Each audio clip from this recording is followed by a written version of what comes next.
manière générale, le secteur HoReCa est en mutation. Il se professionnalise, ce qui veut dire aussi que ça crée, je dirais, des changements, peut-être même des fermetures de commerce. À côté de ça, il est vrai que Bruxelles a connu aussi des événements extraordinaires, les attentats, le piétonnier qui était mal préparé. Tout cela a eu un impact évidemment négatif. Il faut bien reconnaître que le secteur HoReCa est très fragilisé par les charges salariales qui pèsent sur le secteur HoReCa et plus particulièrement les charges sociales. Alors, ma commune par rapport aux autres communes est relativement épargnée. C'est une commune où il y a eu très peu de faillites en 2017 par rapport au nombre de faillites HoReCa. C'est une commune, vais-je dire, périphérique qui ne connaît pas les mêmes tensions qu'il y a par exemple en centre-ville. Il faut professionnaliser le secteur, professionnaliser à la fois dans la formation, mais aussi professionnaliser dans le service et la qualité rendue. On doit travailler sur la formation du personnel existant et du personnel futur. On doit mettre en évidence l'excellence dans ce secteur, à tous les niveaux, pas seulement les étoilés, bien sûr les étoilés, mais aussi le service du restaurant de coin qui fait une qualité de service et de produits. On doit mettre en évidence, je dirais, tous les success stories que l'on rencontre. Et puis, c'est vrai que lorsque on mène une politique, notamment de la ville, une politique de développement de la ville, il faut que, bien en amont, on réfléchisse à l'impact de ces politiques sur le secteur HoReCa. Un exemple malheureux a été la façon dont on a, à la ville de Bruxelles, voulu organiser le piétonnier.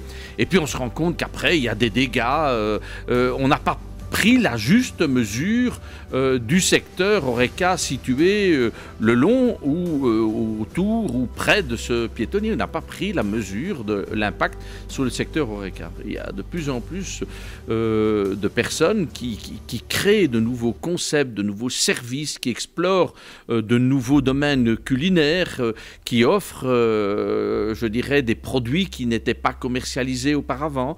Et donc cette innovation et cette recherche qui sont, je dirais, l'avant-garde des modes de consommation de demain doit, à mon sens, être mieux exploitée, mieux mise en évidence. Bruxelles est reconnue comme une des capitales où l'on mange le mieux, où on est le mieux accueilli, où le service est de qualité. Donc il y a un acquis. Sur lequel on peut capitaliser et sur lequel on doit capitaliser. Alors on doit accepter des nouvelles formules d'hébergement au-delà de l'hébergement organisé via les hôtels. Par exemple, on pense à Airbnb, mais on doit le faire dans la transparence, ce qui n'est pas toujours le cas, et en ayant souci de ne pas créer des concurrences déloyales. Aujourd'hui, ces économies de plateforme sont des économies qui échappent pour partie à la fiscalité, ce qui rend évidemment la concurrence déloyale, parce que les hôtels, d'une manière générale, le secteur de la restauration, n'échappe pas à cette fiscalité et à 100%. Et moi, j'ai connu plusieurs gouvernements. Alors, à un moment donné, l'avenir, c'était le développement hôtelier. On a construit des hôtels, on a ouvert des hôtels, et puis quelques années après, on a dit ben non, c'est des moratoires qu'il faut. On ne pouvait plus en construire aucun. Alors moi, j'ai plutôt le sentiment que il y a là une liberté d'entreprendre et de risquer. Donc, je ne suis pas pour une planification du développement de l'hébergement. Il y a des efforts à faire au niveau de la législation fiscale au niveau fédéral et au niveau bruxellois d'éviter que des professionnels utilisent le biais Airbnb pour en réalité non pas faire de l'accueil d'habitants à touristes, mais fassent de l'accueil de professionnels à touristes. Je suis favorable à un allègement des charges salariales et sociales qui incontestablement sont parmi les plus élevées en Belgique. Là où je diffère du gouvernement fédéral, c'est que la tax shift soit appliquée de manière identique pour tous, alors que je crois qu'on aurait dû faire une tax shift qui est ciblée sur des catégories de publics plus fragilisés, notamment dans le contexte économique actuel. Et donc faire une diminution linéaire comme cela est pratiqué ne me paraît pas être la meilleure démarche, mais c'est celle-là qui a été suivie par le gouvernement fédéral.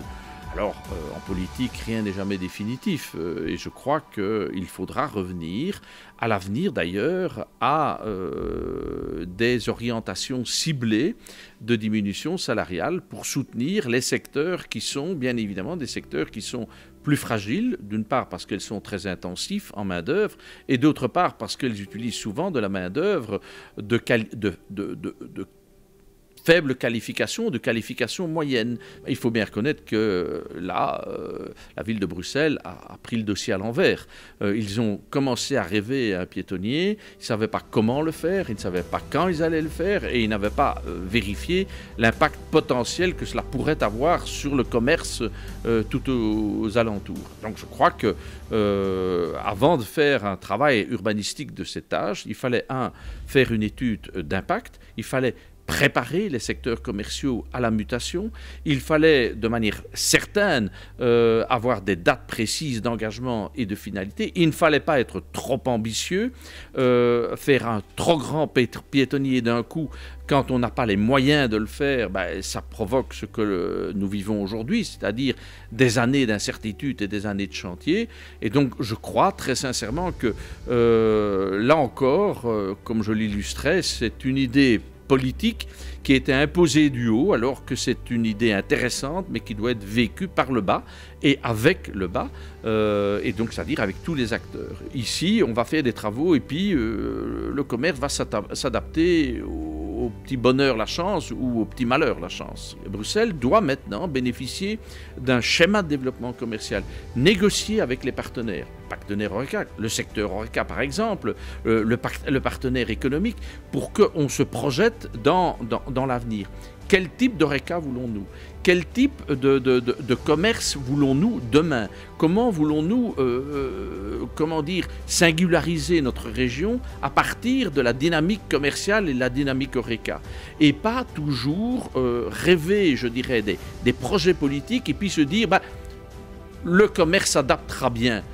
Oui, il s'adaptera bien, mais c'est souvent au prix de beaucoup d'échecs et beaucoup de faillites et donc de beaucoup de crises. Soyons honnêtes, la classe politique n'a pas encore intégré le fait que la propreté est un élément essentiel de dynamique et d'image de la ville. Et donc on a toujours l'impression que c'est le truc, la compétence un peu embêtante que l'on doit faire parce qu'il faut le faire. Non, je crois qu'on doit inverser et de se dire c'est une compétence fantastique et moi je rêve à un moment donné d'avoir un ministre ou des échevins et se dire moi je ne vais m'occuper que de cela. Et vous allez voir, je vais donner de ma ville, de ma commune, de ma région, une image de propreté. Alors ça nécessitera des investissements, ça nécessitera une organisation, mais ça n'est pas impossible, ça n'est pas un challenge impossible. Je crois un upgradage qualitatif dans la classe politique qui devrait considérer ça comme un challenge, comme une mission, comme une obligation, et pas comme quelque chose que l'on doit faire parce qu'on doit le faire. Non, ça contribue, je dirais, au bien-être. Donc là, il y a encore énormément d'efforts à faire. Et regardez la place du Sablon. Aujourd'hui, c'est un parking permanent, alors que ça pourrait être une des plus belles places de Bruxelles, avec des grandes terrasses, un plaisir d'y être.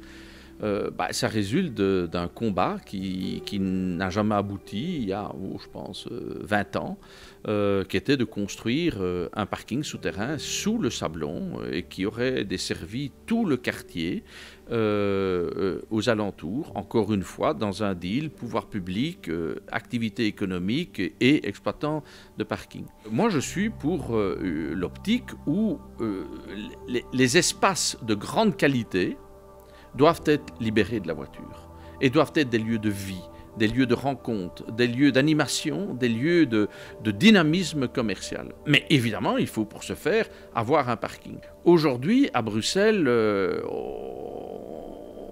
il y a une frange politique qui est contre le parking en surface et contre le parking souterrain, donc toute forme de parking, c'est un peu embêtant.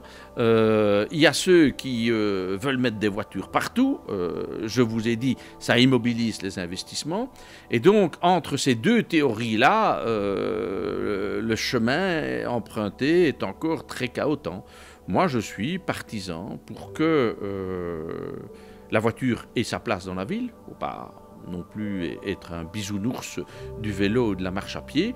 Il faut donc avoir des infrastructures. Mais il faut donner des signaux très clairs à celles et ceux qui veulent investir dans les parkings souterrains. Pour ça, il faut une politique un peu plus volontariste en surface. Tant que vous faites coexister les deux, il y aura, ce seront toujours des politiques de briques et de broc.